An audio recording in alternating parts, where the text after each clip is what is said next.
नमस्कार, आप सभी का बहुत बहुत स्वागत, हार्दिक अभिनंदन। आशा करता हूँ कि आप सभी स्वस्थ और प्रसन्न होंगे।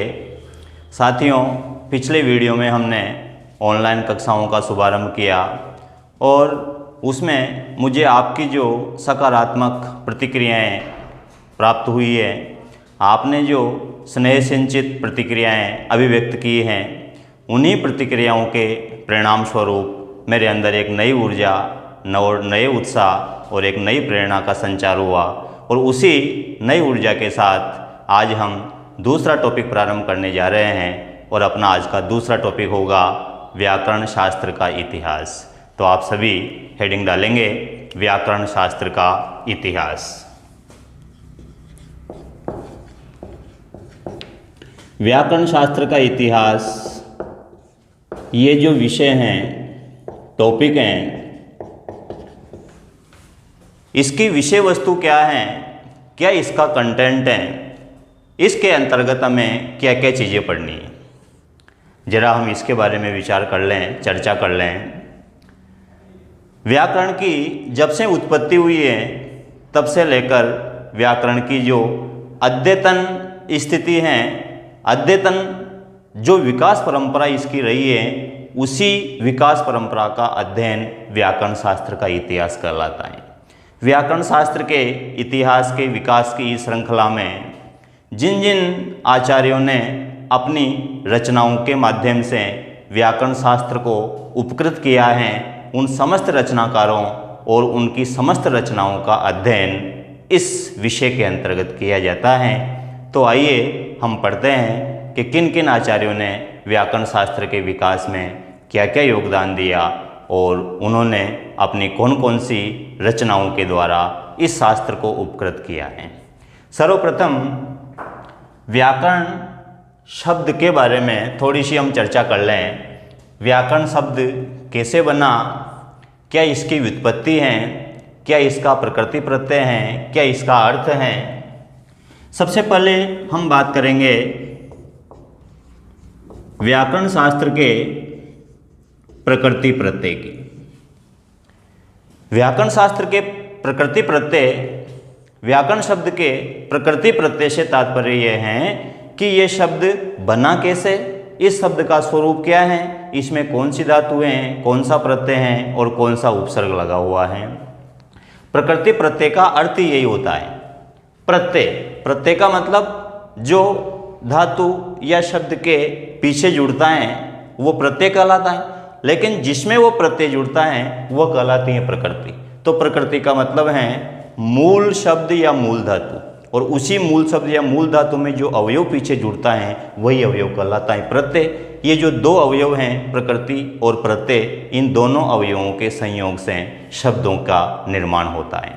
तो सबसे पहले हम व्याकरण शब्द के प्रकृति प्रत्यय की बात करें कि व्याकरण शब्द कैसे बना।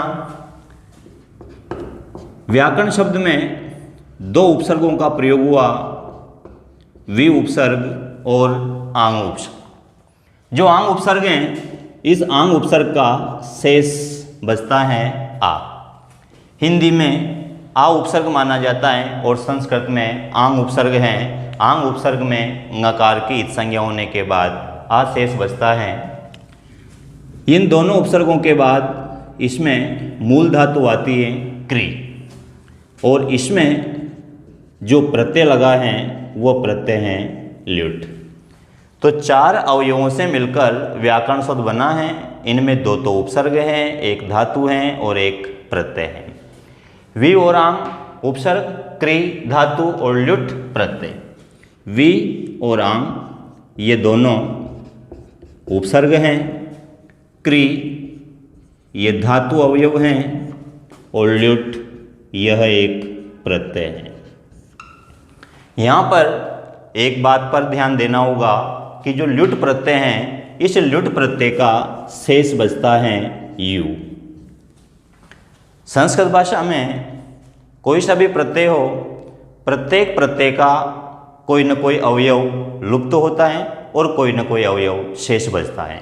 इसी क्रम में ल्युट प्रत्यय में ट और ल, इन दो वर्णों की इत संज्ञा हुई है इत संज्ञा मतलब लोप हुआ है और यू अवयव शेष बचा है। यहाँ पर जो यू हैं, संस्कृत में एक सूत्र आता है युओर नाको, एक नियम है। इस युओर नाको सूत्र के द्वारा जो यू हैं, इस यू के स्थान पर अन आदेश हो जाता है। यू के स्थान पर अन आदेश होगा। ध्यान रखना, अन में जो नकार होता है वो पूरा होता है, इसके अपने को हलंत नहीं लगाना, इसमें अकार विद्यमान रहता है। तो वी प्लस आ प्लस क्री प्लस अन, ये स्थिति अपने सामने आती है। अब इनके बीच संधि की स्थिति बनती है। समस्त स्थितियों का निराकरण करते हुए, संधियां करते हुए व्याकरण शब्द का निर्माण हम करते हैं। वी प्लस आ, यहाँ पर वी में ई विद्यमान है और ई के बाद असमान स्वर है आ, अतः यण संधि की स्थिति बनती है और यण संधि के अनुरूप ई के स्थान पर ये आदेश होगा। ई के स्थान पर जो ये आदेश होगा, इसका मतलब ये हुआ कि वी में जो वकार है वह हलंत रहेगा, क्योंकि इस व में जो ई थी उस ई वर्ण के स्थान पर यकार आदेश हो गया। जो ई के स्थान पर ये आदेश हुआ वो यकार हलंत होगा। उस हलंत यकार में आ मिलेगा तो अपना शब्द बन जाएगा व्या। यहां तक दोनों उपसर्गों के बीच संधि हुई वी और आ, और इनसे निर्मित हुआ व्या। अब इसके बाद आते हैं क्री की तरफ। क्री प्लस अन। जब लुट प्रत्यय किसी धातु में लगता है तो यह नियम है कि उस धातु का गुण होता है। गुण से तात्पर्य है, अगर ई है धातु में तो ई के स्थान पर ए होगा, ऊ के स्थान पर ओ होगा और री के स्थान पर अर होगा। चूंकि यहाँ धातु में री विद्यमान है तो री के स्थान पर अर आदेश होगा। अर आदेश होगा तो क्री के स्थान पर कर बनेगा। क्री में से री के स्थान पर अर हुआ तो क हलंत रहेगा। हलंत क में जब अर मिलेगा तो कर। ध्यान रहे कि अर जो आदेश होता है उसमें र हलंत होगा। यहाँ पर र हलंत रहेगा, लेकिन इस र में पीछे वाला जो अवयव मिलेगा अन, उस अन का आकार इस र को पूरा कर देगा और उसके बाद न लिखेंगे। चूंकि यहाँ पर र विद्यमान है, अन जो प्रत्यय का अवयव शेष बचा था, इस नकार के स्थान पर हमने यहाँ पर लिखा है णकार। उसके पीछे कारण यह है कि उसके पूर्व र विद्यमान है, और यदि किसी शब्द में रकार के बाद नकार आता है तो उस नकार के स्थान पर णत्व आदेश हो जाता है। णत्व से तात्पर्य है णकार आदेश हो जाता है। इसके अलग अलग नियम हैं, किस स्थिति में होता है वह हम आगे संधि के टॉपिक में पढ़ेंगे। फिलहाल सिर्फ इतना जान लें कि रकार के बाद आने वाला नकार नित्य णकार में बदलता है। इसी तरह से व्याकरण शब्द का निर्माण हुआ। ये तो बात हुई व्याकरण शब्द के स्वरूप की, निर्माण की, प्रकृति प्रत्यय की। इसी क्रम में थोड़ा सा आगे बढ़ते हुए एक इसी से संबंधित विषय लेते हैं, बिंदु लेते हैं कि व्याकरण शब्द किस लिंग में चलता है। यहाँ पर जो व्याकरण शब्द मैंने लिखा ये मूल शब्द है। अगर ये पुल्लिंग में चलता है तो शब्द बनना चाहिए व्याकरणः, और अगर ये नपुंसकलिंग में चलता है तो शब्द बनना चाहिए व्याकरणम, या स्त्रीलिंग में है तो फिर व्याकरण टाप प्रत्यय लगना चाहिए। तो यहाँ पर हम चर्चा करेंगे कि व्याकरण शब्द का लिंग क्या होगा, ये किस लिंग में प्रचलित है। तो इस संबंध में ध्यान रहे कि व्याकरण शब्द नित्य नपुंसकलिंग है। नित्य नपुंसकलिंग है और अकारांत शब्द है। व्याकरण शब्द के लास्ट में अ आ रहा है, अतः ये अकारांत है। और अकारांत नपुंसकलिंग जो शब्द होते हैं उनके रूप फल के समान चलते हैं, फलम फले फलानी। तो यहाँ पर व्याकरण का जो लिंग है नपुंसकलिंग, उसके कारण यहाँ पर हमें लिखना होगा व्याकरणम। ये शुद्ध रूप होगा क्योंकि नपुंसकलिंग शब्द है। यहाँ पर हमने इसका लिंग निर्धारित किया कि व्याकरण शब्द नित्य नपुंसकलिंग है, लेकिन उसका कारण क्या है, क्यों है व्याकरण शब्द नपुंसकलिंग? इसका कारण है लुट प्रत्यय। साथियों, न केवल व्याकरण अपितु लुट प्रत्यय द्वारा निर्मित जितने भी शब्द संस्कृत भाषा में विद्यमान हैं वे सभी शब्द नित्य नपुंसकलिंग होते हैं। ये लुट प्रत्यय का एक नियम है। लुट प्रत्यय द्वारा निर्मित शब्द भाववाचक संज्ञा बनाते हैं और जो भी भाववाचक संज्ञा शब्द लुट प्रत्यय द्वारा बनेंगे वे सभी शब्द नपुंसकलिंग होंगे। जैसे एक शब्द है अध्ययनम। अध्ययन शब्द में कौन सा प्रत्यय है? लुट। लुट प्रत्यय को पहचानने का सबसे सरल तरीका यह है कि उस शब्द में अंत में हमें अन मिलेगा, क्योंकि लुट प्रत्यय का क्या अवयव शेष बचता है? अन। यू शेष बचता है जो अन में परिवर्तित हो जाता है, तो हमें अन उसमें दृष्टिगोचर होगा। और जिस शब्द में अन हमें मिलता है तो उस शब्द में संभवतः हम लुट प्रत्यय निर्धारित कर लेते हैं और लुट प्रत्यय निर्धारित करने के कारण वह शब्द नित्य नपुंसकलिंग होता है।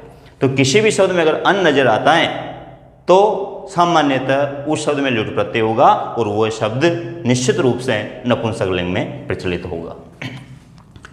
तो लुट प्रत्यय द्वारा निर्मित सभी शब्द नपुंसकलिंग होते हैं। ये कारण है इसका। जैसे अभी हमने एक शब्द लिया अध्ययनम। अध्ययनम जो शब्द है इसमें अंत में अन आ रहा है तो ये नपुंसकलिंग है। पठनम अन आ रहा है, नपुंसकलिंग होने के कारण म आ रहा है फलम के समान प्रथमा एकवचन में। पठनम, चलनम, भोजनम, शयनम इत्यादि सभी शब्द नपुंसकलिंग हैं क्योंकि इनसे द्वारा हुआ। ये तो दो बातें हमने व्याकरण शब्द के विषय में पढ़ी। प्रथम बात तो ये है कि व्याकरण शब्द का प्रकृति प्रत्यय क्या है और दूसरी बात ये कि व्याकरण शब्द का लिंग क्या होगा और लिंग जो नपुंसकलिंग होगा तो क्यों होगा उसका कारण हमने यहाँ पर स्पष्टतः पढ़ा है। लिंग का जो निर्धारण किया इसके साथ हमने दो बातें भी सीखी कि यदि किसी शब्द में हमें अन नजर आता है तो उस शब्द में यदि प्रत्यय पूछा जाता है तो लुट प्रत्यय लगाना है और यदि उस शब्द का लिंग पूछा जाता है तो हमें नपुंसकलिंग लगाना है। ये दो आनुषंगिक बातें भी हमें यहाँ पर ध्यान रखनी। इसके बाद हम व्याकरण शब्द की व्युत्पत्ति पर आते हैं। व्याकरण शब्द की व्युत्पत्ति क्या है? व्युत्पत्ति से तात्पर्य है कि व्याकरण शब्द का अर्थ क्या है, किसे कहते हैं व्याकरण। तो इसकी व्युत्पत्ति में कहा गया है कि व्याक्रियन्ते व्युत्पाद्यन्ते वा, व्याक्रियन्ते व्युत्पाद्यन्ते वा शब्दाः अनेन। व्याक्रियन्ते व्युत्पाद्यन्ते वा शब्दाः अनेन तत् व्याकरणम।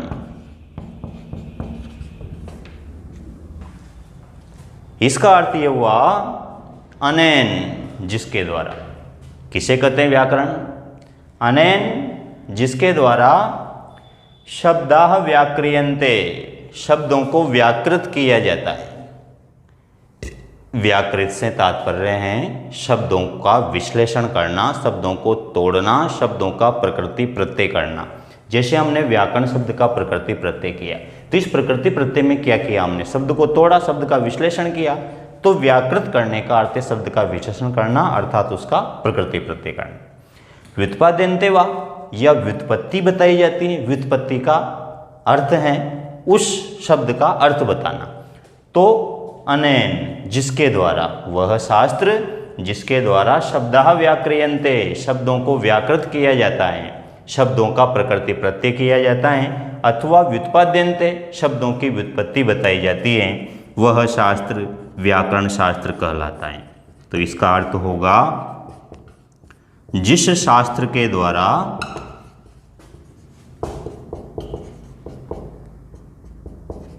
शब्दों का प्रकृति प्रत्यय,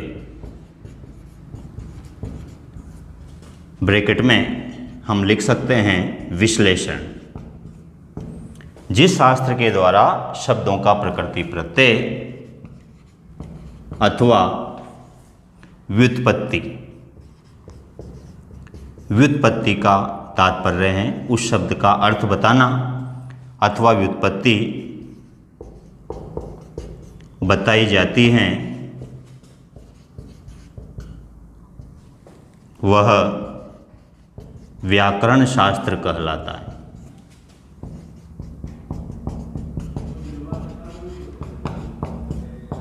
अब यहाँ पर प्रश्न कैसे बनेगा, इस विषय पर ध्यान देना परम आवश्यक है। व्युत्पत्ति की अगर हम बात करें, व्युत्पत्ति में से किस तरह से प्रश्न बन सकता है। प्रश्न पूछा गया व्याकरण पदस्य को अर्थ, व्याकरणम इति पदस्य को अर्थ। प्रथम विकल्प में हमें दिया व्याक्रियन्ते शब्दा अनेन, जिसके द्वारा शब्दों को व्याकृत किया जाता है। दूसरा विकल्प दिया व्युत्पाद्यन्ते शब्दा अनेन, जिसके द्वारा शब्दों की व्युत्पत्ति बताई जाती है। तीसरा विकल्प दिया निर्मीयन्ते शब्दा अनेन, जिसके द्वारा शब्दों का निर्माण किया जाता है। और चौथा विकल्प है व्याक्रियन्ते व्युत्पाद्यन्ते वा शब्दा अनेन। तो चतुर्थ जो विकल्प हैं व्याक्रियन्ते व्युत्पाद्यन्ते वा शब्दा अनेन, यही विकल्प उचित होगा, क्योंकि इसमें दोनों शब्द विद्यमान हैं, व्याकृत और व्युत्पत्ति करना। तो ये हमने व्याकरण शब्द का प्रकृति प्रत्यय, लिंग और इसकी व्युत्पत्ति पढ़ी है। आप सभी ये चीज़ें एज इट इज़ नोट कर लें, इसमें एक भी अक्षर को आपको इधर उधर लिखाने की ज़रूरत नहीं है। आप बिल्कुल ऐसा का ऐसा सारा लिख लीजिए। लिंग, कारण, जैसे व्युत्पत्ति, उत्पत्ति का अर्थ क्या है, ये सारा मैंने यहाँ लिख दिया है। आप एज इट इज़ नोट कर लीजिए। मैं समरी कर रहा हूँ। व्याकरण शब्द का प्रकृति प्रत्यय, इसमें दो उपसर्ग हैं वी और आंग, धातु हैं क्री और प्रत्यय हैं ल्युट। ल्युट का शेष रहता है यू, यू बदलता है अन में, और इन सब के बीच संधि करने के बाद शब्द बनेगा व्याकरणम। इसमें वी और आंग ये दो तो उपसर्ग हैं, क्री ये धातु हैं और ल्युट प्रत्यय हैं।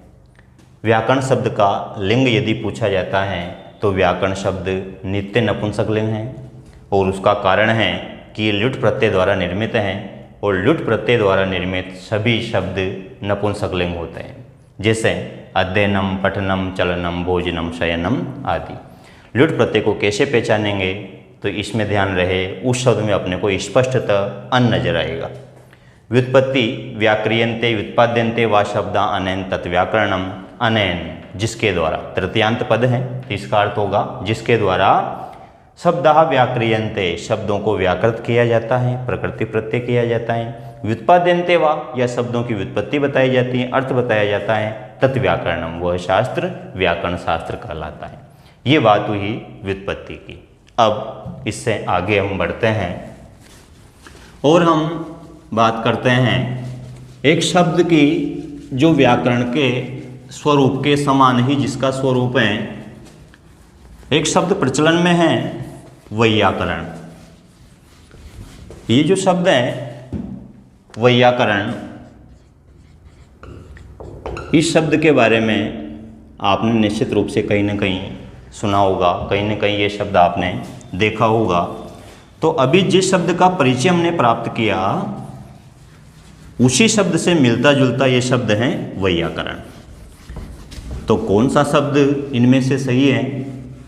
जो व्याकरण शब्द अभी हमने पढ़ा ये सही है या ये वैयाकरण शब्द सही है, और या दोनों सही है या दोनों गलत हैं?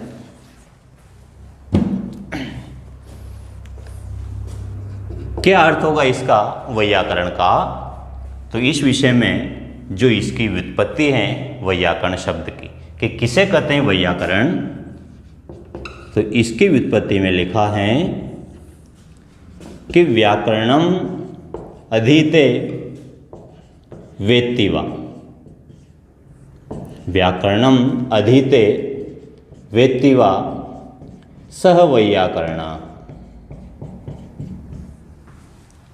इसका अर्थ ये हुआ कि जो व्याकरणम अधीते, जो व्याकरण का अध्ययन करता है, वेत्ति वा या जो व्याकरण को जानता है, जो व्याकरण का विद्वान है, ज्ञाता है, स वैयाकरण, उसे वैयाकरण कहते हैं। तो जो व्याकरण का अध्ययन करेगा जो व्याकरण का विद्वान है, व्याकरण को जानता है, जिसने व्याकरण का आद्योपांत सांगोपांग अध्ययन किया है, वह कहलाता है वैयाकरण। तो इसका अर्थ होगा जो व्याकरण का अध्ययन करता है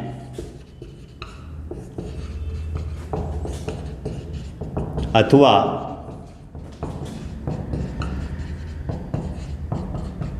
जो व्याकरण को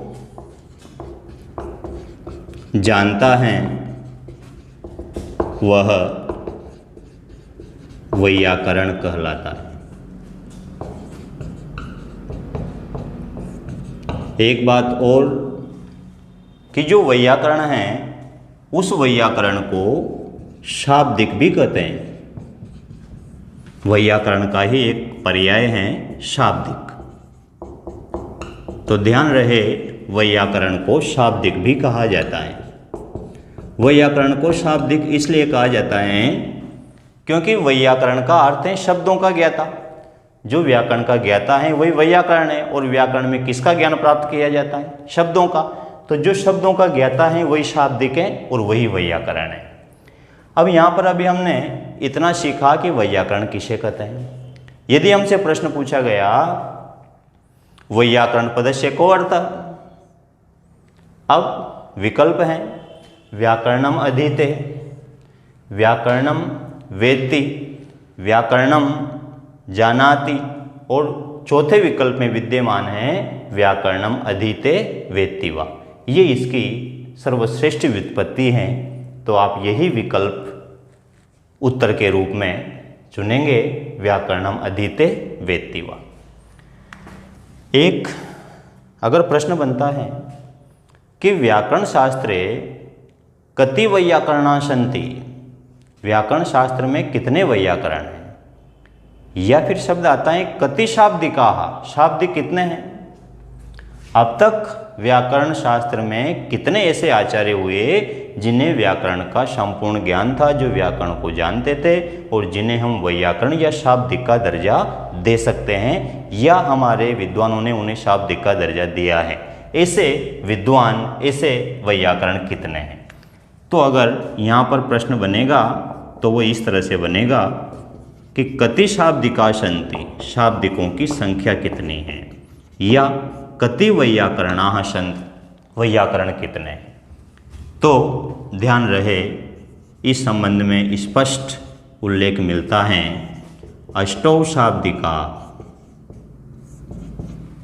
शाब्दिक कितने हैं? 8। कति वैयाकरणाः अष्ट, कति शाब्दिका अष्ट। 8 विद्वान ऐसे हुए जिन्हें हम कह सकते हैं कि ये शब्दों के ज्ञाता हैं, शब्द ब्रह्म के ज्ञाता हैं, शब्दों के साधक हैं, और इन्होंने एक एक शब्द का भली भांति ज्ञान प्राप्त कर लिया है। यद्यपि इस तरह का कोई प्रश्न परीक्षाओं में अब तक पूछा नहीं गया कि निम्न में से कौन से आचार्य शाब्दिक हैं अथवा कौन से नहीं हैं। 8 जो शाब्दिक हैं, 8 जो वैयाकरण हैं, वो कौन कौन से हैं, ऐसा प्रश्न अद्यतन पूछा नहीं गया है। तथापि हमने जब पढ़ा है, चर्चा चली है, तो क्यों न हम उन 8 जो महानुभाव आचार्य हैं जिन्होंने इस व्याकरण को उपकृत किया है, तो उनके नाम स्मरण कर लिए जाए। उनके नाम हम यहाँ पर लेते हैं। सबसे पहला है उसमें इंद्र और दूसरा है चंद्र। इंद्रश् चंद्रः कास कृष्णे,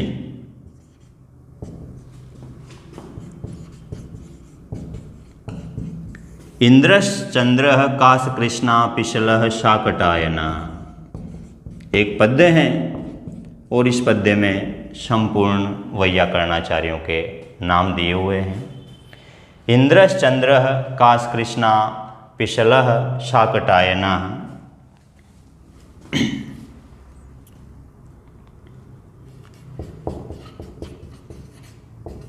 पाणिन्यमर्जैनेन्द्राः, पाणिन्यमर्जैनेन्द्राः जयंताष्टादि शाब्दिका।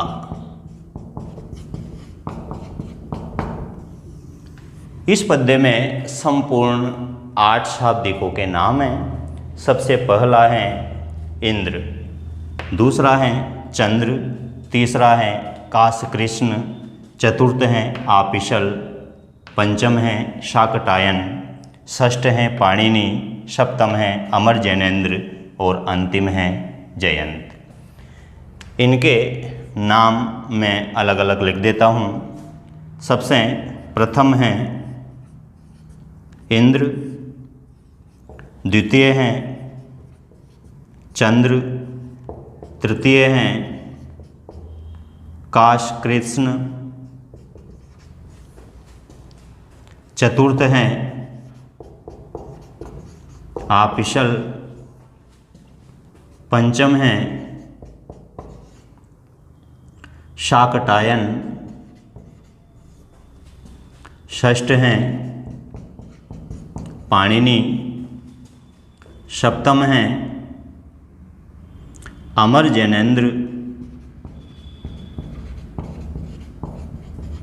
और अष्टम अंतिम आचार्य हैं जयंत।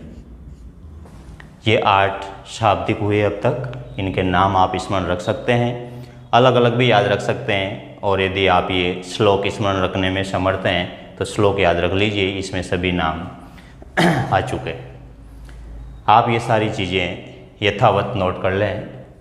वैयाकरण शब्द की क्या व्युत्पत्ति है, क्या अर्थ है इसका, शाब्दिक कितने हैं और वह हैं तो कौन कौन से हैं, ये श्लोक और इन 8 के अलग अलग नाम ऐसे कैसे आप नोट कर लीजिए। ये हमने अभी तक व्याकरण शब्द के विषय में जो जो ज्ञान प्राप्त किया, जो जो सूचनाएं प्राप्त की।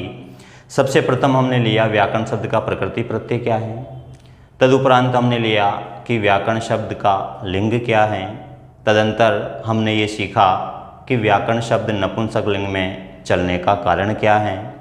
उसके बाद हमने व्याकरण शब्द की व्युत्पत्ति ली और उसके बाद हमने एक शब्द के विषय में जाना, वह शब्द था वैयाकरण, और साथ में ये भी जाना कि वैयाकरण को शाब्दिक भी कहते हैं और उन शाब्दिकों की संख्या कितनी। ठीक है, नेक्स्ट व्याकरण शब्द की परिभाषा की तरफ चलते हैं। अभी तक हमने व्याकरण शब्द की व्युत्पत्ति पढ़ी है, व्याकरण शब्द का प्रकृति प्रत्यय पढ़ा है। अब हम चलते हैं व्याकरण की परिभाषा की तरफ। व्याकरण शब्द की शास्त्र सम्मत परिभाषा क्या है। यदि व्याकरण शब्द की परिभाषा की हम बात करें तो आचार्य पतंजलि ने जो ग्रंथ लिखा है महाभाष्य, इस महाभाष्य में स्पष्ट रूप से व्याकरण की परिभाषा का उल्लेख है और उसमें कहा गया है कि लक्ष्य लक्षणे व्याकरणम, लक्ष्य लक्षणे व्याकरण, लक्ष्य लक्षणे व्याकरणम, ये जो परिभाषा मिलती है इसका उल्लेख महाभाष्य में है और आपको विदित होगा कि महाभाष्य आचार्य पतंजलि की रचना है। लक्ष्य लक्षणे व्याकरणम, इस पद का क्या तात्पर्य है। लक्ष्य और लक्षण इन दोनों का संयुक्त रूप व्याकरण कहलाता है। लेकिन लक्ष्य किसे कहते हैं और लक्षण किसे कहते हैं। लक्ष्य में जिसकी प्रवृत्ति होती है, जो अपने लक्ष्य में प्रवृत्त होता है वो लक्षण है, और लक्षण जिसमें प्रवृत्त होता है वो लक्ष्य है। फिर भी आप लोगों की ये बात समझ में नहीं आई, मुझे पता है। प्रवृत्ति क्या है, लक्ष्य क्या है, लक्षण क्या है, कैसे प्रवृत्ति होती है। देखिए, व्याकरण में जो अध्ययन होता है मुख्यतः शब्दों का अध्ययन होता है। व्याकरण में शब्दों का निर्माण नहीं होता, निर्मित शब्दों का जो स्वरूप है उस स्वरूप का ज्ञान प्राप्त किया जाता है। व्याकरण के द्वारा शब्दों का विश्लेषण किया जाता है। शब्दों का निर्माण तो भाषा में हो चुका, लेकिन उन शब्दों को समझने के लिए हम व्याकरण की आवश्यकता महसूस करते हैं।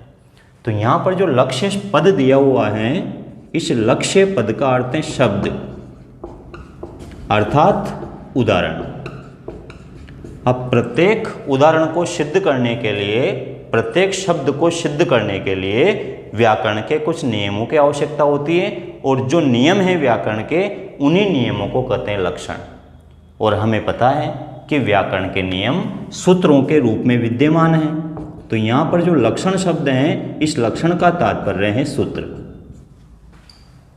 तो सूत्रों की प्रवृत्ति किसमें होगी? उदाहरणों में, और सूत्रों के द्वारा ही उदाहरणों की सिद्धि होती है।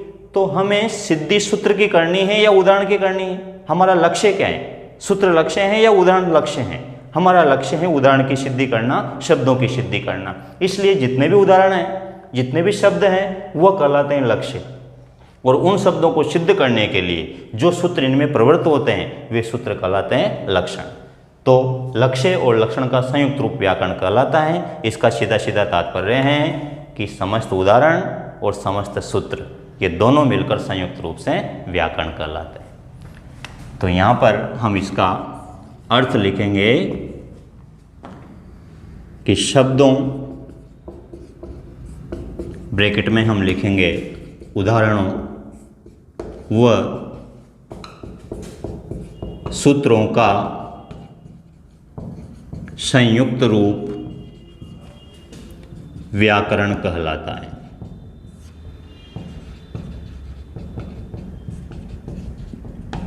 ये बात हुई परिभाषा की। आप ये परिभाषा भी नोट कर लें, लक्ष्य लक्षणे व्याकरणम, और सामने अवश्य लिखें महाभाष्य, और ब्रैकेट में लिखेंगे पतंजलि। यहाँ पर दोनों पदों का अलग अलग अर्थ लिखना। लक्ष्य का अर्थ लिखेंगे शब्द या उदाहरण, और लक्षण का अर्थ लिखेंगे सूत्र। यदि प्रश्न बन जाता है लक्ष्य लक्षणे व्याकरणम इत्यत्र लक्ष्य पदस्य को अर्थ, लक्ष्य इति पदस्य को अर्थ, लक्ष्य पद का क्या अर्थ है? अब हमें विकल्प मिलेंगे सूत्र, शब्द, अव्यय, प्रत्यय। तो यहाँ पर हमें आंसर देना होगा शब्द। यदि लक्षण पद का अर्थ पूछा जाता है तो फिर आंसर होगा सूत्र। जो परिभाषाएं, इसके आधार पर भी प्रश्न आ सकता है। प्रश्न आया व्याकरणम इति पदस्य को अर्थ। अब विकल्प हैं लक्ष्य, दूसरा विकल्प लक्षणम, तीसरा विकल्प लक्ष्य लक्षणे, और चतुर्थ विकल्प हैं न तो लक्ष्यम नैव लक्षणम, न तो लक्ष्य और न ही लक्षण। तो हमें फिर उचित उत्तर लगाना होगा लक्ष्य लक्षणे। लक्ष्य लक्षणे, यहाँ लक्षण में जो आपको एकार नजर आ रहा है, इसका कारण ये है कि ये दो शब्द हैं, लक्ष्य और लक्षण। इन दो शब्दों के बीच हमने समास किया, द्वंद्व समास, लक्ष्यम च लक्षणम च। द्वंद्व समास जब हमने किया तो जो पद बना लक्ष्य लक्षण, ये द्विवचन में चलेगा क्योंकि दो पदों का समास हुआ है। तो जो अंतिम पद हैं, उत्तर पद हैं, उसे द्विवचन में चलना होगा लक्षण को। और द्वंद्व समास में जो समस्त पद का लिंग होता है वो हमेशा उत्तर पद के अनुसार होता है। यहाँ समस्त पद हैं लक्ष्य लक्षण और इसका उत्तर पद है लक्षण। अब लक्षण शब्द नपुंसक लिंग है, तो जो समस्त पद है ये भी नपुंसक लिंग होगा, और नपुंसक लिंग का द्विवचन क्या होगा? लक्षण है। फलम फले फलानि, तो फलम के बाद द्विवचन क्या होगा? फले। तो लक्षणम के बाद द्विवचन लक्षण है, इसलिए ये अपने को ये कार्य यहाँ पर नजर आ रहा है। तो आप परिभाषा लिख लें, लक्ष्य शब्द लक्षण शब्द के अर्थ लिख लें, और उसके बाद इस संपूर्ण परिभाषा का अर्थ लिख लें। परिभाषा, व्युत्पत्ति, प्रकृति प्रत्यय और वैयाकरण शब्द के बारे में जानने के बाद हम इस सिलसिले को आगे बढ़ाते हैं और व्याकरण शब्द के विषय में हम एक और बिंदु पर चर्चा करते हैं। अपना नेक्स्ट बिंदु होगा व्याकरण के संदर्भ में वेदांग। वेदांग से तात्पर्य यह है कि जो हमारे मनीषियों ने वेद के अंगों का निर्धारण किया है, उन अंगों में क्या व्याकरण को स्थान मिला है? क्या व्याकरण अपना स्थान बना पाया है? इसका आंसर होगा हाँ। जो हमारे वेदांग हैं, उन वेदांगों में व्याकरण भी एक वेदांग है, वेद का अंग है। वेद के अंगों में आँख, कान, नाक, मुंह, चक्षु, श्रोत्र, इस तरह से हमने 6 अंगों की कल्पना की, अर्थात वेदांगों की संख्या है 6। हस्त, पाद, चक्षु, मुख, घ्राण और श्रोत्र, इन 6 अंगों में से व्याकरण को किस अंग की संज्ञा दी गई है, तो इस संबंध में आप स्पष्टतः याद रखेंगे कि व्याकरण को मुख नामक वेदांग की संज्ञा दी गई। व्याकरण को वेद का मुख माना गया है और इस संबंध में पाणिनीय शिक्षा में स्पष्टतः लिखा हुआ है कि मुखम व्याकरणम स्मृतम, मुख मानना चाहिए। ये पंक्ति हमें स्पष्टतः मिलती है पाणिनीय शिक्षा में। ये तो बात हुई व्याकरण की, लेकिन साथ में चर्चा चली है तो आनुषंगिक रूप से ये भी जान लेते हैं कि वेदांगों की संख्या कितनी है। कति वेदांगानी, और अभी अभी हमने चर्चा में जाना था कि वेदांगों की संख्या है 6। वेद के 6 अंग हैं। कौन कौन से हैं और किस अंग को, किस विषय को किस अंग की संज्ञा दी गई है, इस विषय में एक पद्य प्रचलित है, एक श्लोक प्रचलित है। श्लोक है कि छंदः पादौ तु वेदस्य हस्तौ कल्पोथ पठ्यते। छंदः पादौ तु वेदस्य हस्तौ कल्पोथ पठ्यते ज्योतिषां मयनं चक्षुः निरुक्तं श्रोत्रमुच्यते।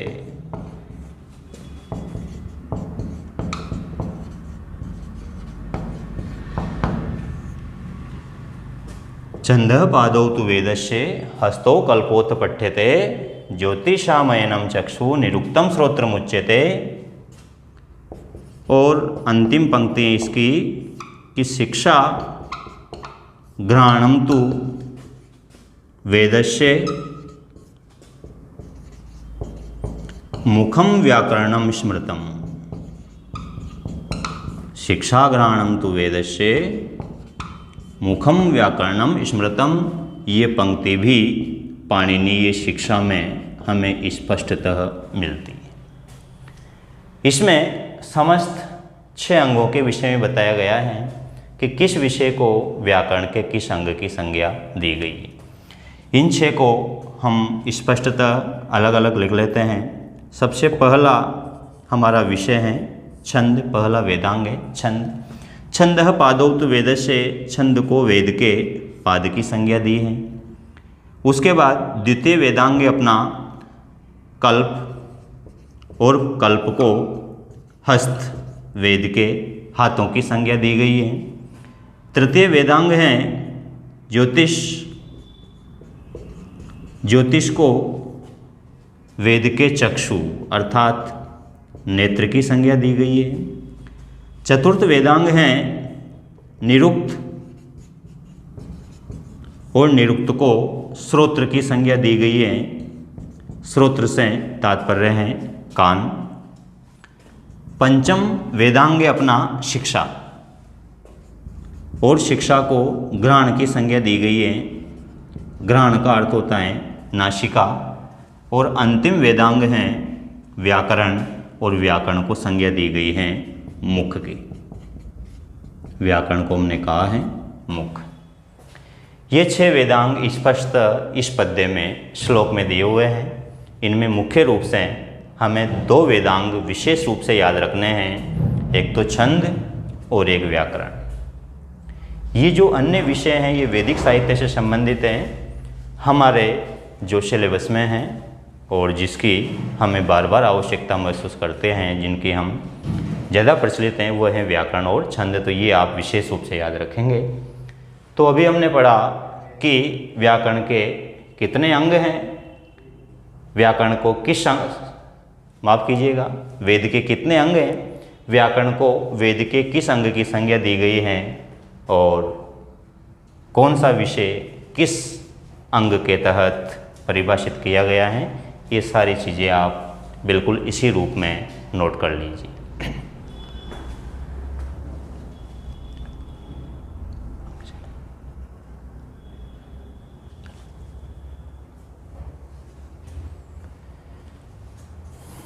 बिल्कुल इसी प्रकार सारे आप नोट कर लें। इसमें एक बात और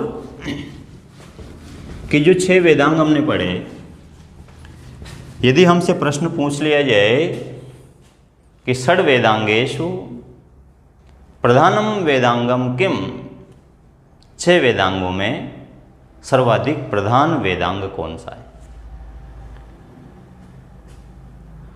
विकल्प में कोई से भी 4 वेदांग हमें मिल सकते हैं, व्याकरण भी निश्चित रूप से मिलेगा, शिक्षा भी मिल सकता है, निरुक्त भी मिल सकता है। तो यहाँ पर आप ध्यान रखेंगे कि अगर प्रधानता की बात की जाए कि षड वेदांगों में किस अंग की प्रधानता है, तो इस विषय में महाभाष्य में एक पंक्ति मिलती है कि प्रधानम च षट्सु अंगेषु व्याकरणम। प्रधानम च षट्सु अंगेषु व्याकरणम, इसका अर्थ ये हुआ कि षट्सु अंगेषु, षड वेदांगों में व्याकरणम प्रधानम, व्याकरण सबसे प्रधान वेदांग हैं। ये पंक्ति हमें मिलती है आचार्य पतंजलि द्वारा रचित महाभाष्य में। तो ये थी व्याकरण की प्रधानता। आज हमने व्याकरण शब्द का प्रकृति प्रत्यय पढ़ा, व्याकरण शब्द की व्युत्पत्ति पढ़ी, व्याकरण की परिभाषा पढ़ी, वैयाकरण शब्द का अर्थ जाना, शाब्दिक कितने हैं, उन 8 शाब्दिकों का नाम हमने स्मरण किया, ये जाना कि व्याकरण को किस वेदांग की संज्ञा दी गई है। उसके बाद हमने ये समझा कि व्याकरण के जो व्याकरण हैं वो वेदांग में किसके अंतर्गत आता है, मुख्य के अंतर्गत। और उसके बाद ये जाना कि 6 वेदांग कौन कौन से हैं और किस विषय को किस अंग की संज्ञा दी गई है। इन सारी बातों पर आज हमने चर्चा की है। इसके बाद आज की क्लास को हम यहीं समाप्त करते हैं। आप सभी ने पूर्ण मनोयोग से ये क्लास ली होगी। आशा करता हूँ कि आप इस क्लास को बड़ी गंभीरता से स्वाध्याय करेंगे और निश्चित रूप से ये आपके लिए लाभकारी सिद्ध होगी। अब इसके पश्चात हमें कुछ बातें इस टॉपिक में और भी पढ़नी हैं। अभी ये 2-3 क्लास का इसमें विषय और बचे हुए हैं, ये हम अगली क्लास में पढ़ेंगे। अभी हमें पढ़ना है कि व्याकरण का प्रयोजन क्या है, व्याकरण की कितनी परंपरा हैं, व्याकरण के कौन कौन से रचयिता हैं, उनकी कौन कौन सी रचनाएं हैं, उनका क्या परिचय है। इन वैयाकरणाचार्यों का परिचय, उनकी रचनाओं का परिचय हम अगली क्लास में लेंगे। आज के लिए बस इतना ही काफ़ी है। आप सभी का बहुत बहुत धन्यवाद। नमस्कार।